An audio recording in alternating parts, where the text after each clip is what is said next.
I'm Mark. I'm from Northampton. I am the leader of a church here, Community Church Northampton, and also principal of King's School of Theology.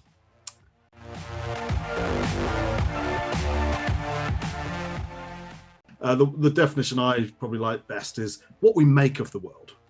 And there's that sense of what are we doing with this world that we've been given by God, and as humans, what do we do? And actually we find that as communities we make something of the world, as countries, if you like, we make something of the world, and as humanity as a world, as a whole, we make something of the world. I think there are different ways of being in different groups of people. So Willowbrook at the school gates is a classic example. There are kind of subcultures within them. I'm probably naturally from quite a middle class culture myself, a middle class background, but I also have become part of groups that have quite different cultures, and that doesn't mean not having integrity, but it means learning to speak a different language in a way with different groups of people.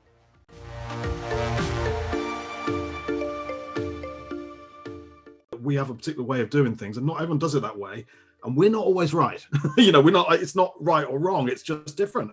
So if we don't recognize that we're in a culture, even a microculture, and the kind of school gate issues that Laura's talking about, then we won't be able to communicate to people anyway, because we just wonder why everyone else is not doing it our way.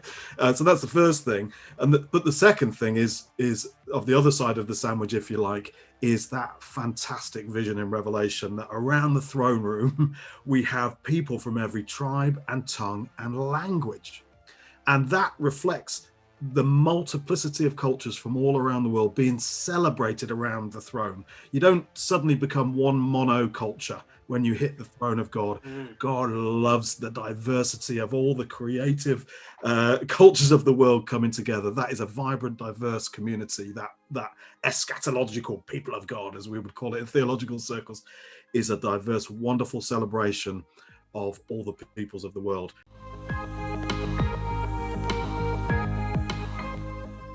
For me, what's helpful is realizing that there are different ways different things in cultures need to be approached in different ways.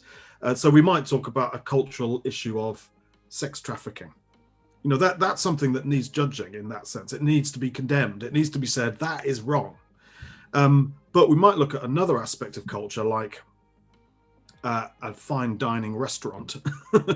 And you're not going to condemn that. Actually, there's purpose in that. Is to go, from my point of view, I quite like food, like to celebrate what God's done in the world, and what and how wonderful things can taste when you get someone who can make something incredible of this stuff, what they're making of the world. It's a cultural thing. It's what we do every day with food. Let's make something of the world, and we're going to make something tasty. Do you know what? That needs to be celebrated and consumed. It'd be wrong to condemn it. So if we take one posture, if you like, each time and go, well, what do we do with culture? Well, we just condemn everything out there. That's the main problem, I think, with culture, is when we think we have to do the same thing all the time. The gospel is able to be communicated in different languages. That the little phrase is something like that: the eternal word speaks in a local dialect, and that's always true. And so you can talk about national languages, English and French, but it's also true in terms of cultural language, if you know what I mean. That sense of different social classes who have different languages, or different arenas of the world that speak in different ways. And so we talked about the language of well-being, and I go, well, does God speak in a language like that? Can God speak in a way that makes sense into that terminology? The first thing to do is to listen. The first thing to do is to go, what are people saying out there? What's the language they're talking? And again, if we would go to someone who is poor and we just say, who's hungry, be really specific, go to someone who's hungry and just say, well, Jesus wants to come and save your soul or something. You go, well, they're going, well, I can't really hear you because I got an empty stomach. Let's hear what the issue is and go, well, what does God want to say to someone who's hungry? Well, feed those who are hungry. It doesn't take much Bible reflection to capture that. So what is being said, and if we take a time to listen, we will hear the language that's being spoken, and as Laura was saying, on the basis of that language, you go, well, I wonder what it is that God would want to say to that. It's the idea of listening to God for people, what God has to say into a situation, and listening to the questions that they're asking, listening to the needs and the I mean, in terms of, this is also in terms of like how you engage with a community, how you help a community, but that idea of listening to God with one ear and listening to the culture around us with the other ear, and then responding in a way that meshes those two together, I think is a great way to do it. A guy called Tim Keller puts it this way: he says, can you express to people their deepest longing and need in such a way that they would say to you, I couldn't have said it better myself? And when you've managed to say it in that way, you've really got a hold of what's going on to it, and you're ready then to think about, what does the Bible want to speak into those kind of circumstances?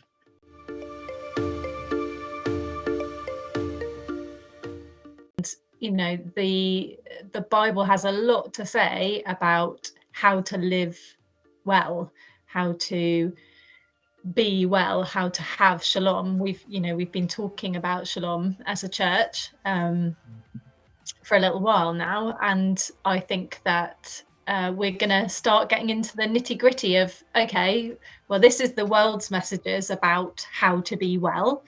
What do we think about them? Are we going to say, what a load of rubbish, we don't need that? Are we going to say, oh yes, we'll have all that, thanks, but we're not really going to, it doesn't really have anything to do with our faith? Or are we going to try and hear what God is saying into the culture around us, where people are asking these questions and want and need the message of the Prince of Peace? Because one of my favorite stories in the Bible is when Jesus goes to Levi's house. This is in Mark 2, and he goes to Levi's house for dinner, and it says that in this meal, this big is the disciples, sinners, tax collectors, and from the outside you've got this critique from all the Pharisees going, what's Jesus doing there? Like, who'd want to be there amongst that bunch of people? And Jesus said, hey, I'm a doctor. Where do you expect me to be? I'm going to be amongst those people who need a doctor. And if you don't think you need a doctor, that's fine. You can go somewhere else, because this is where I'm supposed to be. I'm supposed to be here. And I remember looking at my church once, not my church, the church here in Northampton, and going, cool, what? I'm not sure this is a really tidy place. It's a bit messy, and there are people who've got messy lives. And I read this story and I realized that Jesus totally wants to be amongst people who've got messy lives. That's where he is most comfortable. He's most comfortable amongst a bunch of people like that.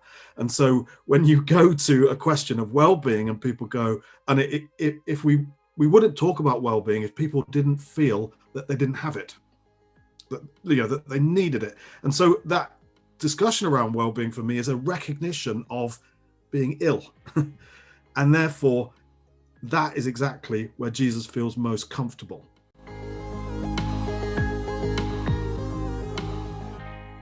All of us need good biblical-based theological education that understands how the message of God transforms people's lives all around us, and our own, actually. And hey, it'd be great to have anyone join us in that journey if you want to deepen your faith and find out what God's up to in the world and how you can be part of it more. That's what we're about, KST.